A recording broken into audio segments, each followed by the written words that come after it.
Ranger Russ from the Meigs Point Nature Center.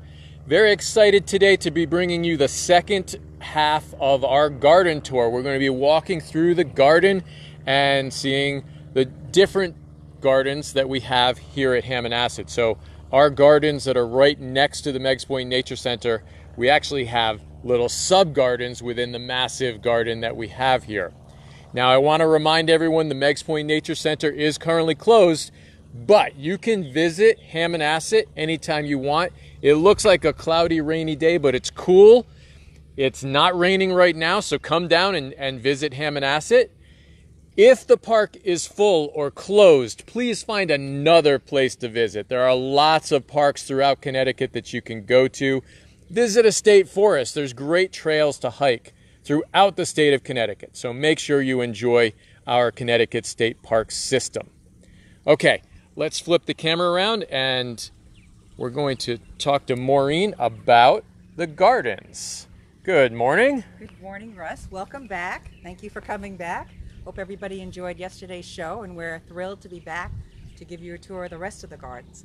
Before we start, I wanted to talk a bit about community, because it takes a community to do these gardens. And we have a wonderful lot of people that help us out. First and foremost are our volunteers, our fabulous volunteers who are down here almost every Monday working the gardens. Not only do they maintain the gardens, but they help design them and plant them. So we really have a wonderfully dedicated group. We also couldn't do this without the support of the park management and staff, who provide a lot of services for us to help us with the gardens. Ranger Russ and the Meigs Point Nature Center people are a big help. The Friends of Hammonasset, who support the gardens by helping us pay for the plants and the supplies that we need. The Yukon Master Gardener program is a big part of what we do. Yukon Master Gardener interns often do their hours here, and many of them wind up becoming gardeners here at Meigs, which is great because we have that added knowledge, in addition to our other terrific volunteers. We also partner with the Pollinator Pathway, which the gardens are on the Pollinator Pathway, and Save the Sound. They have a certificate program which teaches people about how you can support our waterways. And 2 of our gardens were actually done by people that took that program so that we can educate the public about why it is so important that we plant plants and gardens that will support our water. Finally, it's the public. We are creating a wonderful public garden. The gardens are open whenever the park is open, and we feel very honored that we're able to educate people, provide a safe place for pollinators and wildlife, and create a really wonderful environment for those who come to visit. Today we're going to show you the rest of the gardens. I'm going to give you a tour of the butterfly garden, which is one of the original gardens. Then I'm going to send you off, Russ, down to see Liz and Melanie, and they're going to talk with you about the coastal garden. Barb's going to talk with you about the pollinator border, and then Bob is going to talk with you about our biggest garden, which is our Purple Martin Meadow, and then we'll finish up here at the pond garden. So enjoy the tour and see you soon. All right. Well, you're doing the first part. I forgot. So we have our butterfly garden, and what is the importance of a butterfly garden? Well, it certainly is to attract the pollinators and butterflies. When we started here, there wasn't a lot of milkweed in these gardens. This garden in particular is a mix of natives and non-natives. And we've added in milkweed because it is the only source of food for the monarch caterpillar. So we have found that the milkweed that we put in, it spreads very easily. We have a difficult time transplanting it, but we have been able to have it spread on its own and really grow. We had a great colony of monarchs last year. They're a little slow this year. We're hoping that they come back. In this garden here, as I said, it's a mix of natives and non-natives. And the interesting thing about the non-natives that are in here, my favorite is Rose Campion. Now, Rose Campion is not considered a native. However, it is from Thomas Jefferson in Monticello. The other one that's my favorite is the soapwort, which is back there. And that was brought over from Europe during colonial times. And it spreads a lot. It's a very pretty flower. It's not considered invasive, but you can make soap from it. So we have some plants that have very important uses in colonial times, either for just being pretty or for actually medicinal use, that do have a purpose. So sometimes we think this might have been the original colonial garden. So that's the garden that we have here. Now I'll send you off down to see the coastal garden.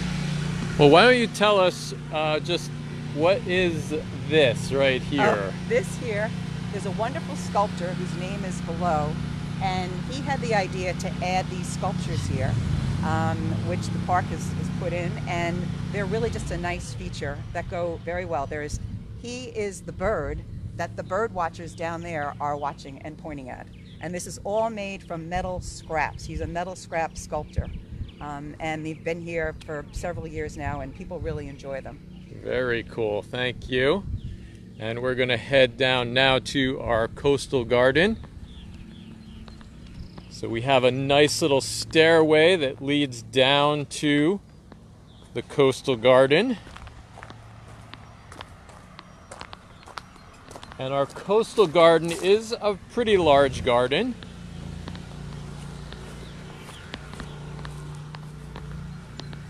Okay.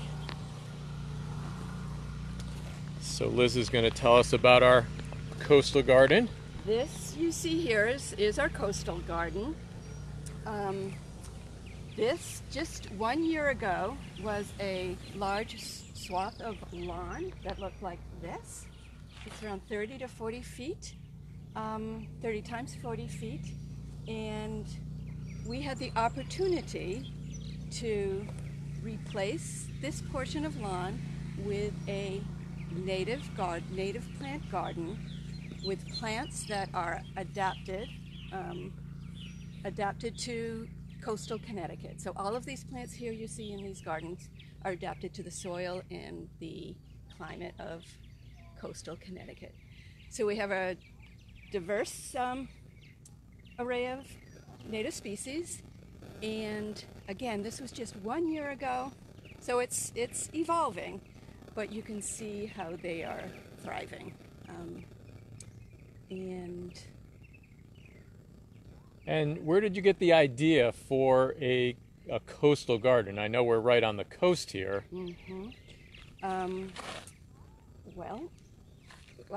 We did, both Melanie and I were participants in a coastal Connecticut gardening course, and we thought that this was a terrific way of changing this lawn to native plants that will increase the biodiversity of this area of coastal Connecticut.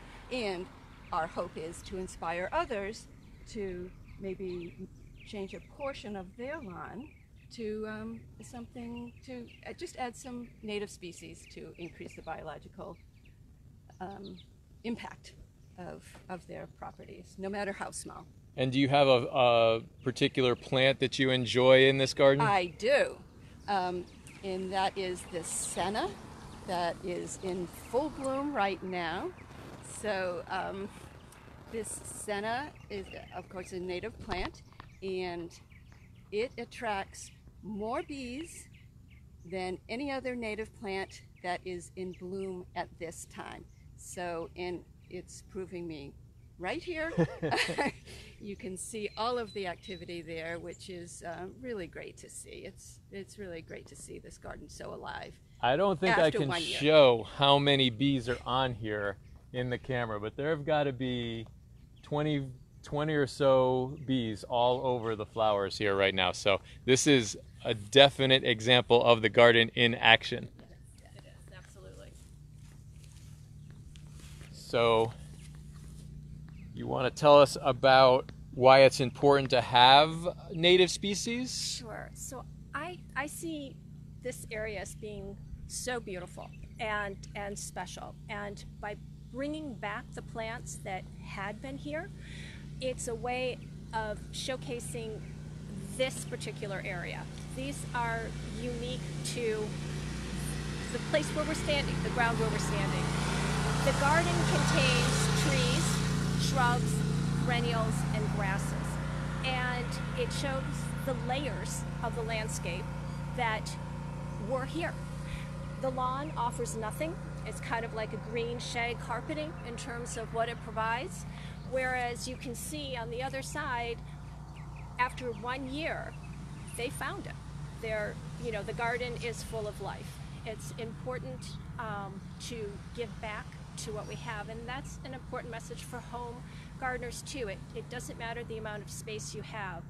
We have a lot of space here, so we are packing it with a variety of plants and different sizes, but even a container garden, a small plot, you can bring some of that to your own home here. Yeah, it's very impressive that this is such a young garden, and there's so much life and activity that you can see.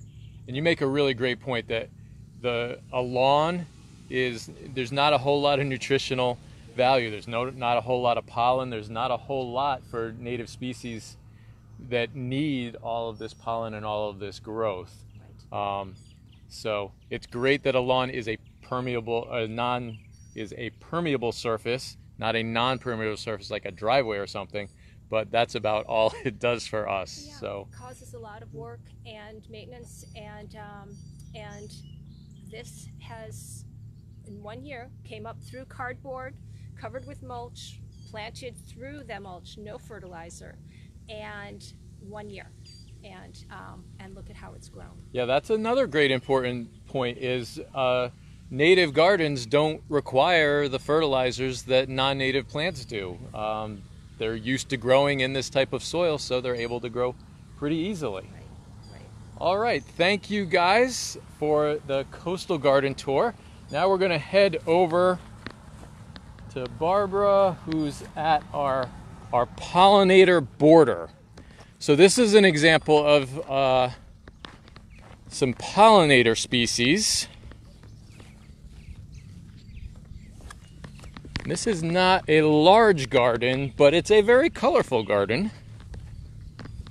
All right. Good morning. All right. I'm going to be talking to you about the pollinator border garden that we have here. I'm going to start off by just giving you a quick definition of pollination, which applies to flowering plants. The actual flower has different structures in it. The anther of the flower produces pollen. The stigma is the recipient of the pollen that we hope, anyway, due to pollination.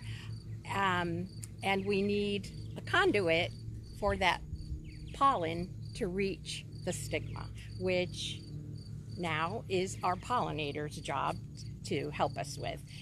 Most people know or relate to pollinators as bees and butterflies, but it also includes moths, bats, birds, ants, any helper that can get that pollen to the stigma. And when the insect goes into the flower, of course, they're all excited. They eat the pollen. The pollen is actually a source of protein for them.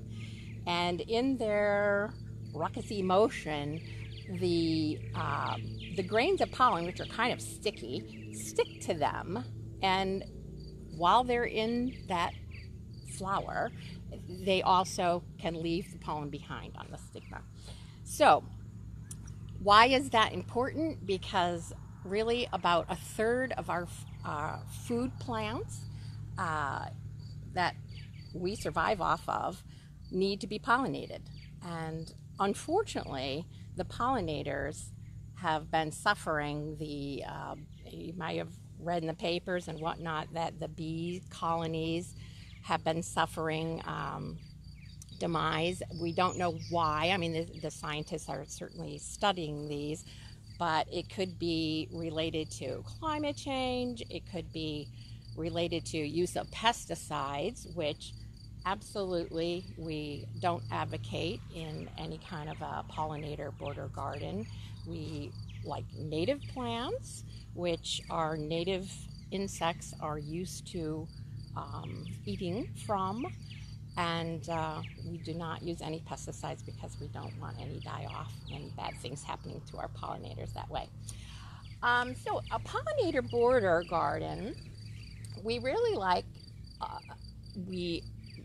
a diverse amount of plants. Due to color, we look for various colors because certain insects are attracted to certain colors.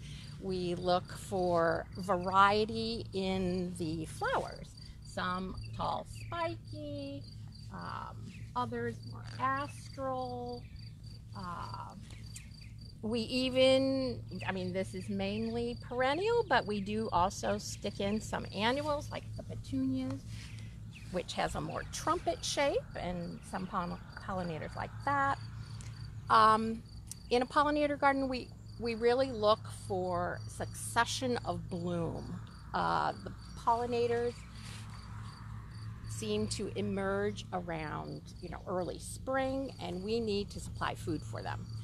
So they start seeking food at that time, and we need to provide food for them all the way to the fall when they, hunker down for the winter.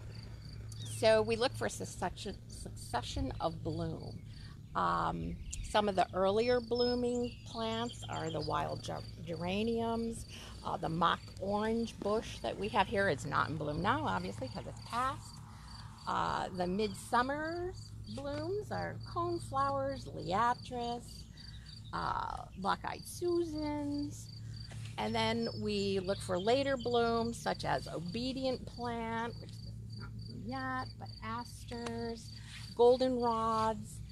And people shouldn't shy away from goldenrod. So many people associate goldenrod with, bad hay fever symptoms and whatnot. However, that is not the cause of the hay fever. It's more the ragweed that blooms at the same time as goldenrod. So don't steer away from goldenrod. It's a good thing.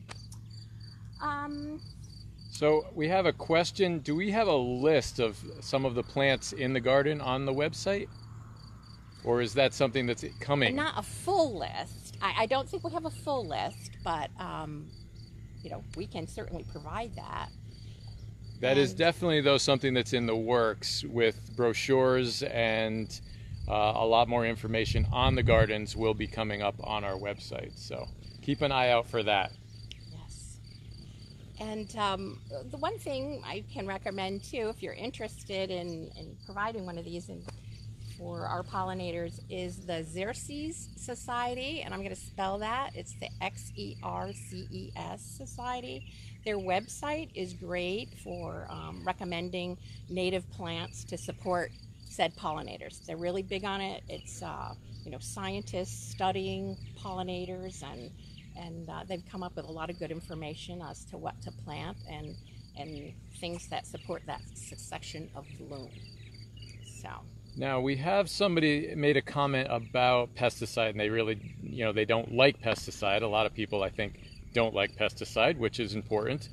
But are the native plants, they're more used to the pests, so they require less control anyway, exactly, right? Exactly. The native plants don't require fertilizer. Once they're established, they don't require much water except from Mother Nature when she wants to rain. Once the garden is planted, it's very self-sufficient and does not require such things as pesticides and things that can affect our insects. So just another reason to go with native plants is that they don't need as much pesticide. We've talked about they don't need as much water, and once they're there, it's a whole lot less work. So I always like less work for a garden. All right, thank you, Barbara. We're going to go over and talk about our purple martin meadow, which Bob is going to tell us about. Good morning, Bob. Good morning, Russ. Thanks for having me back. So tell us about this meadow. First of all, let me just say there's a rope around it, Yes. So I'm not going to be able to get too close to you, but we are trying to keep people out away from the purple martins as they're nesting, so that's why we have this rope here. And that was the original purpose for designing a garden here, as protection for the purple martins themselves, to give some separation from the millions of people that come to the park. Maybe they don't all come to the garden here, but we would like that if they would. So we figured a good 3,000 square feet of a meadow with protection. People are not generally going to walk through the meadow. So there's 30 feet or so protection from the purple martins to where we're standing right here. This was lawn. We didn't use any Roundup or any chemical way to get rid of the grass. We used mechanical, we used newspaper and cardboard and lots of wood chips that are available in the park, and smothered the grass. And then at the time we were going to plant, the grass was already decaying underneath that mulch. So you don't have to dig up your whole lawn if you want to create a meadow area. I don't know if anyone can... Evening primrose, the yellow flower. And we have a bunch of different yellow flowers in here. Black-eyed Susans, coreopsis, some perennial sunflowers.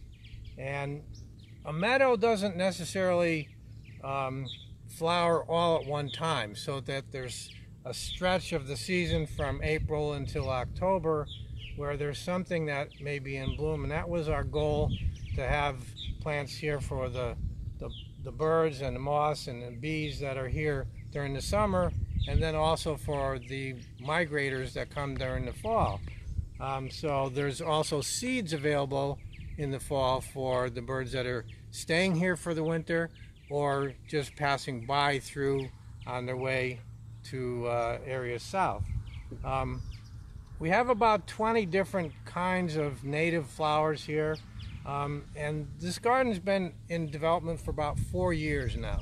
So we're actually watching different plants. Some plants are more aggressive. The bee balm is one that takes over areas, so it does take a little bit of weeding and kind of curtailing them. But they're growing pretty well together in masses. In nature, in a regular meadow, you'll see maybe 15 dominant species, and there'll be thousands of plants. So in this area, we planted hundreds of one particular plant, so that from a distance, people visiting could see the effect instead of planting one coneflower. If you plant 50 coneflowers, then you pay attention. So we want people to learn from using a lot of massive, groupings. And there's different heights here, different colors, different shapes. And there are things that came up on their own too that were in the soil that we're not sure, because this has been a park for 100 years, what seeds are in the soil. So right. Queen Anne's lace has come up on its own. We didn't dig it up. That was one of the surprising things, that I was wondering what was going to come up in the meadow.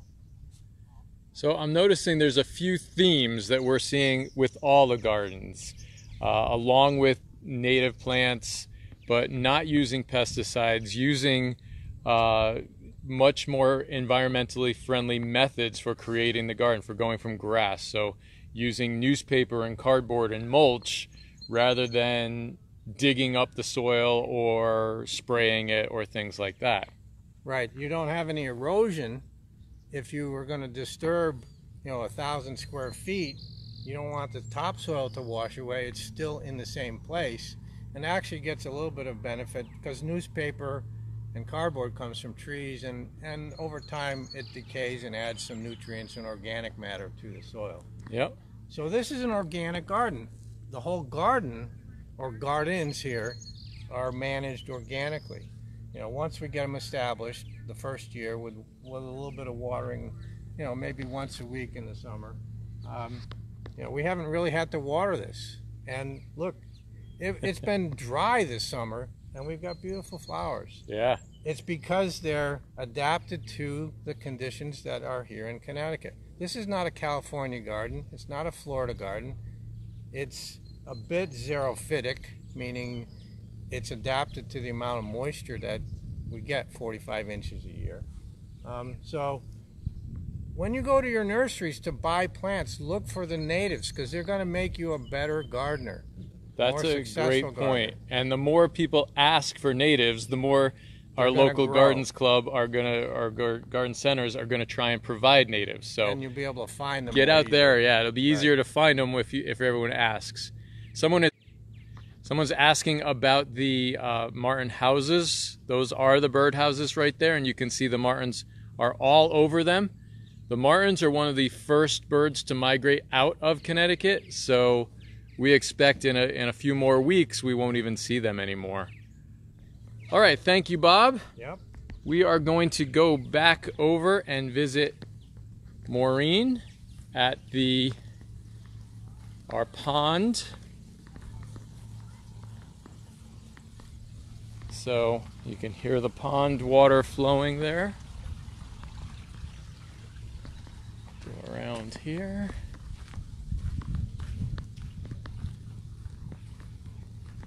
So we're back and we're going to talk about our pond garden. Great, welcome back, Russ. Hope you had fun. The pond garden is the second original garden that was established by the Madison Garden Club. And what makes it great? It's a pond, it's a water feature, it has a waterfall. It's another garden with a combination of natives and non-natives. What it really represents in a small space is one of the things we try to do, we call succession of bloom. That there's always something in bloom in the garden. In the spring, there are lilacs and the baptisia. Now in the summer, we have one of our favorites, which is pickerelweed, that big, lovely green plant with the purple flowers. That blooms from June through October. And fish, we don't have any fish here, they love to go down in the clumps there. And the mallards love it too, because they can dabble and find food within the roots that are there. What we've also done in this garden is created more structure, so that even though you can't walk in, you can imagine wandering through, because we have the path and you can kind of meander through to the pond, and it's a really lovely space for reflection. Another one of our favorites is the cardinal flower, because it's in its element here. It's that beautiful red flower which you saw yesterday. Here it's in its ideal condition because it likes, as we say, wet feet, which means its roots are sitting in water. What always amazes us is in the rain garden that you saw yesterday, the cardinal flower is actually most of the time pretty dry, but it's still thriving, which is one of the things we feel really lucky with here, is most of the stuff we plant, it grows. Probably because it's natives, but the environment is very conducive for a lot of things to grow. So, and a pond garden is a great garden for people to do at home, because it gives you a chance to try new plants. You can do plants that do well in water, and just creates a different oasis for you and for wildlife. Birds love it, frogs love it, the insects love it, so it's just a great space to add to your garden if you can. Only needs a small space too. Someone is asking how they can volunteer. Well, if you go to the Friends of Hammonasset website, you will see that there is the gardens, and you can sign up and become a volunteer. We'd love to have you join us on Mondays. We're here every Monday, weather permitting, from 9 to 11. Very good. So I hope that everyone's enjoyed these tours of our garden, or our gardens. There are many gardens here. I want to remind everybody the importance of using native plants. It's been mentioned over and over again that native plants require less work. There's less fertilizers that are needed, less watering, but also they're great for the environment. They add to the environment. They provide a food source for the environment, which in many cases non-native plants are not going to be able to be used by native animals. So choose natives as often as you can. So these programs are going to continue Tuesday through Friday at 11 o'clock. You can see the past programs on our website, meigspointnaturecenter.org's virtual learning center. You can also visit our YouTube channel. Make sure you subscribe to our YouTube channel and follow us and like us on Facebook. We're really close to 10,000 followers right now on Facebook, which would be really cool if we can break that number soon. So I am going to end with just letting you listen to the water feature for a little while.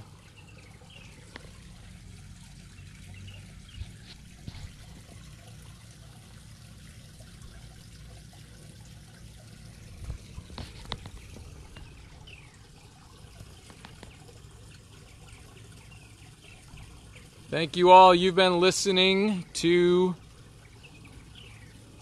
the Meigs Point Nature Center Facebook Live program about our gardens. Tune in next Tuesday at 11 for our next program.